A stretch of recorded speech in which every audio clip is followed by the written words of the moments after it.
BPL card ಯಾರ್ಯಾರು ಹೊಂದಿದ್ರಿ, APL card ಯಾರ್ಯಾರು ಹೊಂದಿದ್ರಿ, ಇದ್ರ ಜೊತೆಗೆ BPL ಕಾರ್ಡ್ ಅಥವಾ APL ಕಾರ್ಡ್ ಅಪ್ಲೈ ಮಾಡಬೇಕು ಅಂತ ಯಾರು ಬಯಸಿದಿರಿ, ಜಾತಕ ಪಕ್ಷಿಯಾಗಿ ಕಾಯ್ತಾ ಇದ್ದೀರಿ ಯಾವಾಗ ಅರ್ಜಿ ಆಹ್ವಾನ ಮಾಡುತ್ತೆ ಆಹಾರ ಇಲಾಖೆ ಅಂತೇಳಿ. ಆದರೆ ಕಳೆದ ಒಂದು ತಿಂಗಳಿಂದನೂ ಕೂಡ ಬರೀ ಸೋಷಿಯಲ್ ಮೀಡಿಯಾದಲ್ಲಿ ನಾನು ಕೂಡ ನೋಡ್ತಾ ಇದ್ದೀನಿ, ರಾಂಗ್ ನ್ಯೂಸ್ಗಳೇ ಅತಿ ಹೆಚ್ಚು ಹೋಗ್ತಾ ಇದ್ದಾವೆ.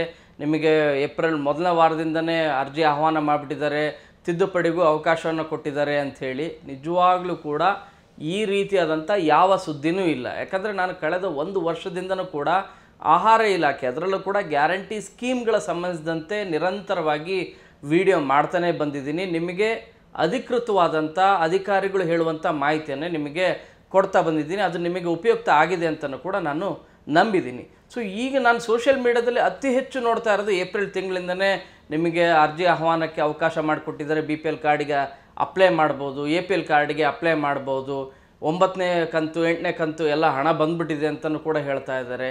ಎಷ್ಟು ಸರಿ ಎಷ್ಟು ಸುಳ್ಳು ಅನ್ನೋದನ್ನು ನೋಡ್ತಾ ಹೋದರೆ, ಒಂದು ಇಲ್ಲಿವರೆಗೂ, ಯಾಕಂದರೆ ಯಾವಾಗ ಚುನಾವಣಾ ನೀತಿ ಸಂಹಿತೆ ಶುರುವಾಯಿತು ಆಗಿನಿಂದ ಇಲ್ಲಿವರೆಗೂ ಏನು ಆಲ್ಮೋಸ್ಟ್ ಒಂದು 15ರಿಂದ 20 ದಿನ ಆಗಿದೆ, ಎಲ್ಲೂ ಕೂಡ ಅರ್ಜಿ ಆಹ್ವಾನಕ್ಕೆ ಅವಕಾಶವನ್ನು ಮಾಡಿಕೊಟ್ಟಿಲ್ಲ. ಯಾಕಂದರೆ ಕೋಡ್ ಆಫ್ ಕಂಡಕ್ಟ್ ಆಗತ್ತೆ. ಯಾಕಂದರೆ ಸರ್ಕಾರ ನೀವು ಹೊಸದಾಗಿ ಏನೇ ನಿರ್ಧಾರನ ಕೈಗೊಳ್ಳಬೇಕಾದ್ರೆ ಅಥವಾ ಇವು ಕೂಡ ಆ್ಯಡ್ ಆಗೋದು, ನಿಮ್ಮ ಅರ್ಜಿ ಆಹ್ವಾನ ಮಾಡಬೇಕಂದ್ರೂ ಕೂಡ ನೀವು ಚುನಾವಣಾ ಆಯೋಗದ ಮಾಹಿತಿಯನ್ನು, ಅಂದರೆ ಚುನಾವಣಾ ಆಯೋಗಕ್ಕೆ ಮಾಹಿತಿಯನ್ನು ಕೊಡಬೇಕಾಗತ್ತೆ. ಅವರು ಒಪ್ಪಿಗೆ ಕೊಟ್ಟರೆ ಮಾತ್ರ ಹೊಸ ಅರ್ಜಿಗಳನ್ನು ಆಹ್ವಾನ ಮಾಡ್ಬೋದು. ಅದು BPL ಕಾರ್ಡ್ ಆಗಿರ್ಬೋದು ಅಥವಾ APL ಕಾರ್ಡ್ ಆಗಿರ್ಬೋದು. ಸೊ ಈ ಹಿನ್ನೆಲೆಯಲ್ಲಿ ಎಲೆಕ್ಷನ್ ಮುಗಿಯೋವರೆಗೂ, ಲೋಕಸಭಾ MP ಎಲೆಕ್ಷನ್ ಏನಿದೆ, ಈ ಎಲೆಕ್ಷನ್ ಮುಗಿಯೋವರೆಗೂ ಯಾವುದೇ ರೀತಿಯಾಗಿ ಹೊಸ ಅರ್ಜಿಗಳನ್ನು ಆಹ್ವಾನ ಮಾಡೋದಿಲ್ಲ.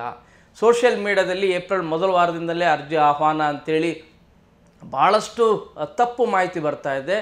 ದಯಮಾಡಿ ಅದರ ಬಗ್ಗೆ ಹೆಚ್ಚು ಪರಿಗಣನೆ ತೆಗೆದುಕೊಳ್ಬೇಡಿ. ಅದನ್ನು ನೋಡ್ಕೊಂಡು ನೀವು ಅಪ್ಲೈ ಮಾಡೋಕ್ಕೆ ಹೋದರೆ ನಿಮಗೆ ಅಪ್ಲೈ ಮಾಡಲಿಕ್ಕೆ ಅವಕಾಶವನ್ನೇ ಕೊಡೋದಿಲ್ಲ ಆಹಾರ ಇಲಾಖೆ. ಇದನ್ನು ಆಹಾರ ಇಲಾಖೆ ಅಧಿಕಾರಿಗಳೇ ಮಾಹಿತಿಯನ್ನು ನೀಡಿರೋದು. ಇನ್ನು ಎರಡನೇ ಪ್ರಮುಖ ವಿಚಾರ ಅಂತಂದರೆ, ತಿದ್ದುಪಡಿಗಾದ್ರೂ ಅವಕಾಶವನ್ನು ಕೊಡಬೇಕು ಅಂತೇಳಿ. ಯಾಕಂದರೆ ಆರಂಭದಲ್ಲಿ ತಿದ್ದುಪಡಿಗೆ ನಿಮ್ಮ BPL ಕಾರ್ಡ್ನಲ್ಲಿ ನಿಮ್ಮ ಹೆಸರು ಬದಲಾವಣೆ ಇರ್ಬೋದು, ವಿಳಾಸದ ಹೆಸರು ಬದಲಾವಣೆ ಇರ್ಬೋದು, ಅಥವಾ ನಿಮ್ಮ ಮನೆಯಲ್ಲಿ ಕುಟುಂಬದ ಸದಸ್ಯರ ಒಬ್ಬರನ್ನ ಆ್ಯಡ್ ಮಾಡೋದಿರ್ಬೋದು, ಅಥವಾ ಇನ್ಯಾರೋ ತೀರ್ಕೊಂಡಿರ್ತಾರೆ ಆ ಹೆಸರನ್ನು ಡಿಲೀಟ್ ಮಾಡೋದಿರ್ಬೋದು, ಅಥವಾ ಯಾರಾದರೂ ಸರ್ಕಾರಿ ನೌಕರರು ಹೊಂದಿದರೆ ಆ ಹೆಸರನ್ನು ಡಿಲೀಟ್ ಮಾಡೋದು, ಅಥವಾ ಇಡೀ ಕಾರ್ಡನ್ನೇ ಡಿಲೀಟ್ ಮಾಡಬೇಕು. ಇವುಗಳ ಬಗ್ಗೆನೂ ಕೂಡ ಭಾಳ ಜನರಿಗೆ ಕನ್ಫ್ಯೂಷನ್ಸ್ ಇರುತ್ತೆ. ಮತ್ತು ತಿದ್ದುಪಡಿ ಮಾಡೋ ಸಂದರ್ಭದಲ್ಲಿ ಇವನ್ನೆಲ್ಲವೂ ಕೂಡ ನಾವು ಮಾಡ್ಬೋದು ಅಂಥೇಳಿ ಅಂದ್ಕೊಂಡಿದ್ರು. ಆದರೆ ತಿದ್ದುಪಡಿಗೂ ಕೂಡ ಸದ್ಯಕ್ಕೆ ಆಹಾರ ಇಲಾಖೆ ಯಾವುದೇ ರೀತಿಯಾದಂಥ ಅವಕಾಶವನ್ನು ಕೊಟ್ಟಿಲ್ಲ. ಈ ಹಿಂದೆ ಅಂದರೆ ಚುನಾವಣೆ ನೀತಿ ಸಂಹಿತೆ ಆಗುವ ಮುಂಚೆ ಅವಕಾಶವನ್ನು ಕೊಟ್ಟಿದ್ದರು 1.5ರಿಂದ 2 ತಿಂಗಳು. ಆದರೆ ಸಮಸ್ಯೆ ಏನಿತ್ತು ಅಂದರೆ, ಇವರು ಝೋನ್ ವೈಸ್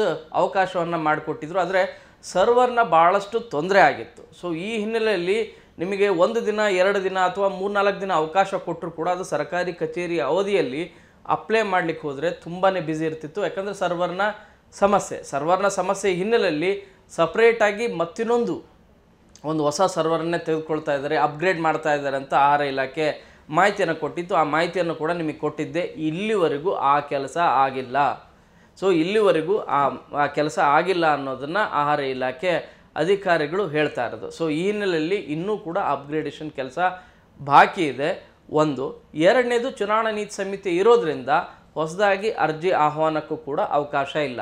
ನೀವು BPL ಕಾರ್ಡ್ ಯಾರ್ಯಾರು ಅಪ್ಲೈ ಮಾಡಬೇಕು ಅಂತ ಅಂದ್ಕೊಂಡಿದ್ದೀರಿ ಅವರಿಗೆ ಸದ್ಯಕ್ಕೆ ಜೂನ್ ನಿಮಗೆ ಫಲಿತಾಂಶ ಏನು ಬರುತ್ತೆ ಲೋಕಸಭಾ ಚುನಾವಣೆ, ಅಲ್ಲಿವರೆಗೂ ಅವಕಾಶ ಇರೋದಿಲ್ಲ. ಆ ನಂತರ ಅವಕಾಶ ಇರ್ಬೋದು. ಆದರೆ ಇಲ್ಲಿ ಸಮಸ್ಯೆ ಇರೋದೇನೆಂದರೆ, ನಿಮಗೆ ಇಲ್ಲಿ ಎಲೆಕ್ಷನ್ ಬೇಗನೆ ಮುಗಿಯುತ್ತೆ, ಇದಾದಮೇಲೆ 1 ತಿಂಗಳು ಕೂಡ ಅವಕಾಶ ಇರುತ್ತೆ. ಅಂದರೆ ನಿಮಗೆ ಮತದಾನ ಆಗಿಬಿಡುತ್ತೆ, ಅದಾದಮೇಲೆ 1 ತಿಂಗಳವರೆಗೂ. ಯಾಕಂದರೆ ಬೇರೆ ಬೇರೆ ರಾಜ್ಯಗಳಲ್ಲೆಲ್ಲ ಇನ್ನೂ ಮತದಾನ ನಡೀತಾ ಇರ್ತದೆ. ಸೊ ಅಲ್ಲಿವರೆಗೂ ಕೂಡ ಕಾಯಬೇಕಾ ಅನ್ನೋದ್ರ ಬಗ್ಗೆನೂ ಕೂಡ ಭಾಳ ಜನರಿಗೆ ಪ್ರಶ್ನೆ ಇರ್ತದೆ.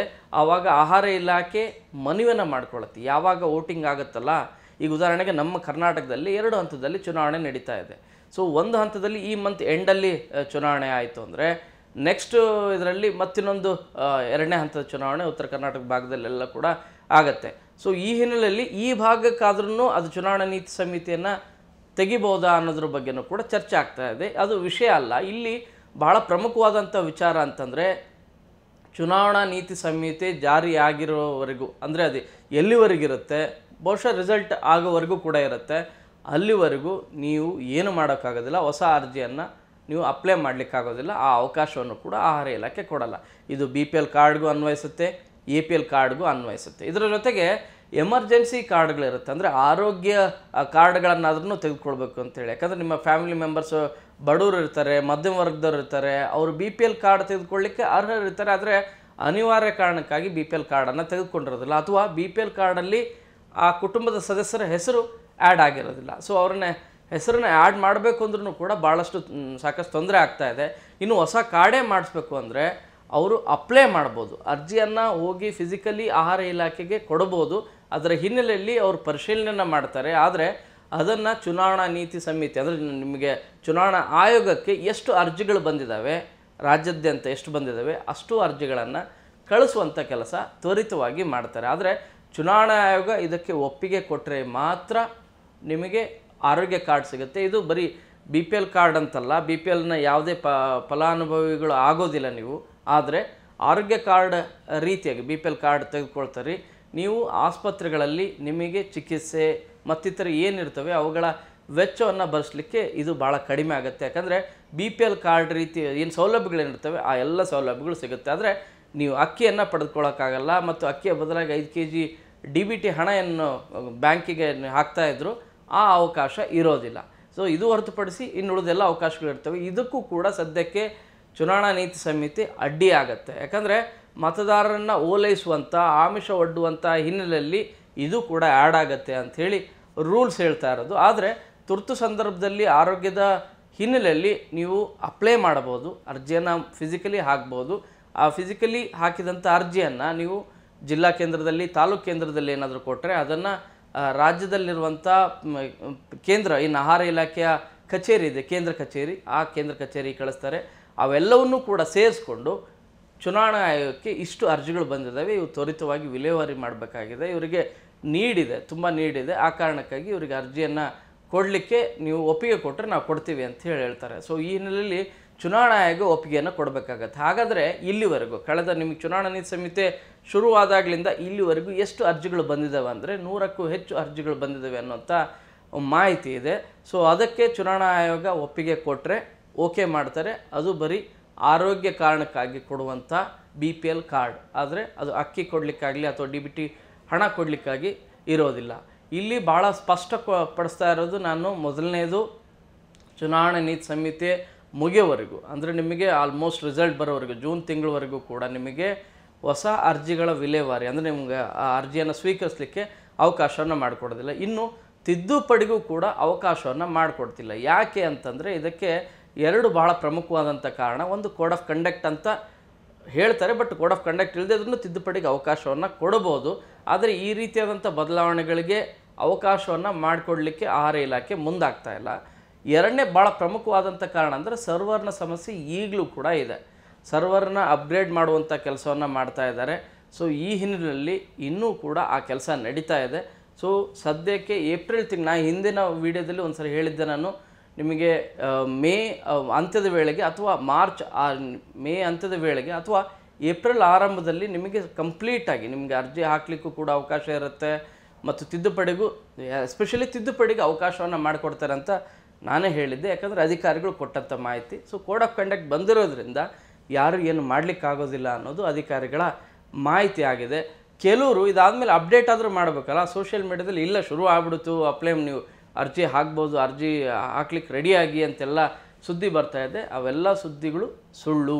ಆಹಾರ ಇಲಾಖೆ ಕೊಡ್ತಿರುವಂಥ ಅಧಿಕೃತ ಮಾಹಿತಿಯನ್ನು ನಾನು ನಿಮಗೆ ಕೊಡ್ತಾ ಇದ್ದೀನಿ. ಇನ್ನು ಆಹಾರ ಇಲಾಖೆ ಅನ್ನಭಾಗ್ಯ ಸ್ಕೀಮ್ ಪ್ರತಿ ತಿಂಗಳು ಏನು ಕೊಡ್ತಾ ಇತ್ತಲ್ಲ, 5 kg ಅಕ್ಕಿ ಕೊಡ್ತಾ ಇತ್ತು, ಅದಕ್ಕೇನು ಯಾವುದೇ ರೀತಿಯಾದಂಥ ತೊಂದರೆ ಆಗಿಲ್ಲ. ಆದರೆ 5 kgಯ ಬದಲಾಗಿ ಹಣವನ್ನು ಏನು DBT ಮೂಲಕ ನಿಮ್ಮ ಬ್ಯಾಂಕ್ ಖಾತೆಗೆ ಹಣವನ್ನು ಕೊಡ್ತಾ ಇದ್ರಲ್ಲ, ಅದು ಪ್ರಾಬ್ಲಮ್ ಆಗ್ತಾ ಇದೆ ಕೆಲ ತಿಂಗಳು. ಅದರಲ್ಲೂ ಎಸ್ಪೆಷಲಿ ಜನವರಿ ಮತ್ತು ಫೆಬ್ರವರಿ ಮತ್ತು ಡಿಸೆಂಬರ್ ಮಂತಲ್ಲಿ ನಿಮಗೆ ಕಳೆದ 3 ತಿಂಗಳಲ್ಲಿ ಹಣ ಎಲ್ರಿಗೂ ಕೂಡ DBT ಮೂಲಕ ಹಣ ವರ್ಗಾವಣೆ ಆಗಿಲ್ಲ ಅಂಥೇಳಿ ಭಾಳಷ್ಟು ಜನ ಹೇಳ್ತಾ ಇದ್ದಾರೆ. ಅದಕ್ಕೆ ಕಾರಣ ಏನು?